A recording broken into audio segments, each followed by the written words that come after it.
Hey guys, Chris here. Welcome back to the Overlook. Although today I'm more about being in the watershed, I guess, than overlooking. Today's video is just going to be a short follow-up to my first video where I talked about how I managed to bend my tractor, trying not to bend my tractor.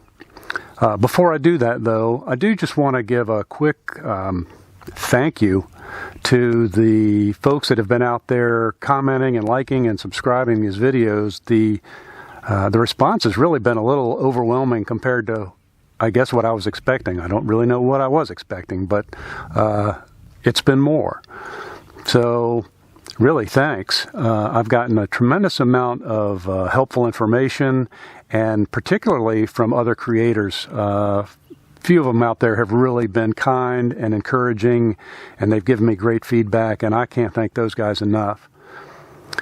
Today I'm going to talk briefly about what I do to make sure that I don't damage my tractor when I put it away, and I'm also going to throw in a related hint that I got in my comments from another creator who you guys probably know, and we'll talk about that in a minute. So let's head up topside and we'll find the tractor and I'll show you what I'm talking about. So I want to share with you what I do to prevent myself from tearing out my garage door or to bend my top link or damage my ROPS like I discussed in the first video. Now, a lot of people have different ways of doing this. I've seen people, they'll hang something on their steering wheel or on the key or something on their dash to remind them to fold down the ROPS. And those are good ideas. For me personally, those sort of things tend to blend into the scenery after a while, and I just forget anyway. And that's just my personality because I have the attention span of a gnat. So I had to find a way that worked for me, and I think this works pretty well. I have to warn you, it's pretty high tech.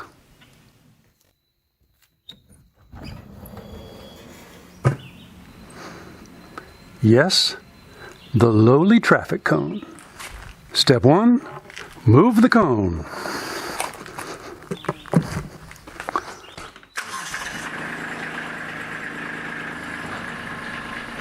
Okay guys, so I think you can see where I'm going with this.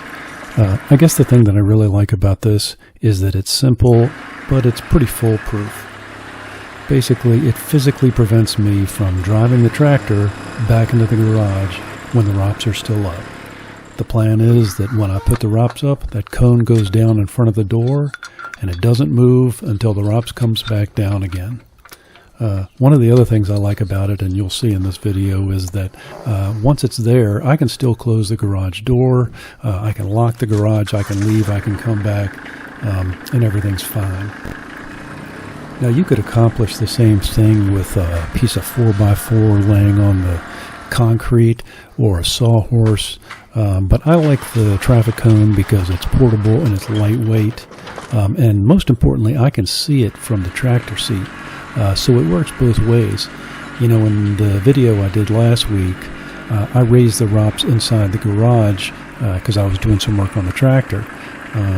Then in the chaos of shooting video, I forgot about it. But when I went to pull the tractor out, that cone was sitting in front of the tractor and it did just what it's supposed to do. It reminded me that the ROPS was up. I put the ROPS down, came out, and everything was fine. Not to mention, the cone is orange.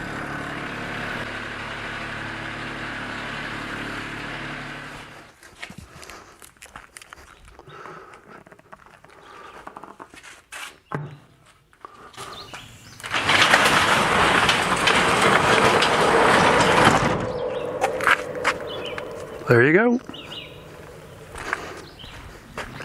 Hey guys, one more thing. I got a really good comment in my first video, actually from Gordon at GP Outdoors, so thanks Gordon, I really appreciate it. My understanding is he got this tip from one of his viewers in a comment on one of his videos. But it really goes in line with the sorts of things that we're talking about, which is how not to damage your tractor. I just put a little accessory on the back of my tractor and it makes good sense, and a lot of people have it. But it was pointed out that maybe the way it's sitting right now might not be the best way. So let's have a look at the 3-point hitch and I'll show you what I'm talking about. Guys, what I'm talking about is this right here, this clevis hitch. Now, most of the time it rides just like you see it. It sort of finds its own center back here, but it can move around. Most of the time that is not a problem. But if you have this hitch raised all the way up, then it might become a problem, and I'll show you what I mean.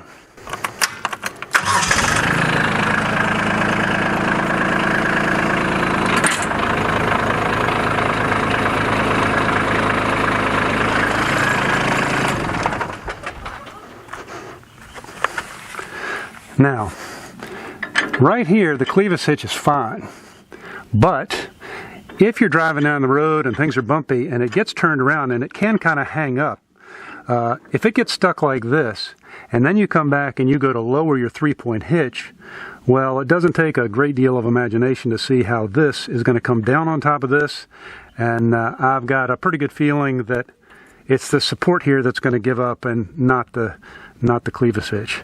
So there's another potential way that you could have an expensive mistake.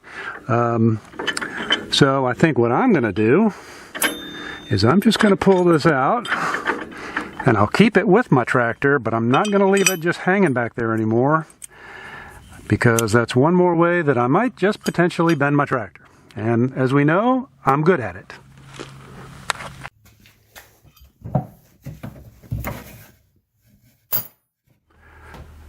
That about wraps it up. Hope you guys found this information helpful. Maybe it'll stop you from bending your tractor like I bent mine. It was a great tip that GP shared with us. I really appreciate that, Gordon. And what can I tell you? It's been a wild couple of weeks. I appreciate you guys coming along for the ride. If you don't mind, take a minute to like, comment, subscribe, ring that little notification bell. That is a help to new guys like me. I appreciate you being here, and maybe we'll see you next time.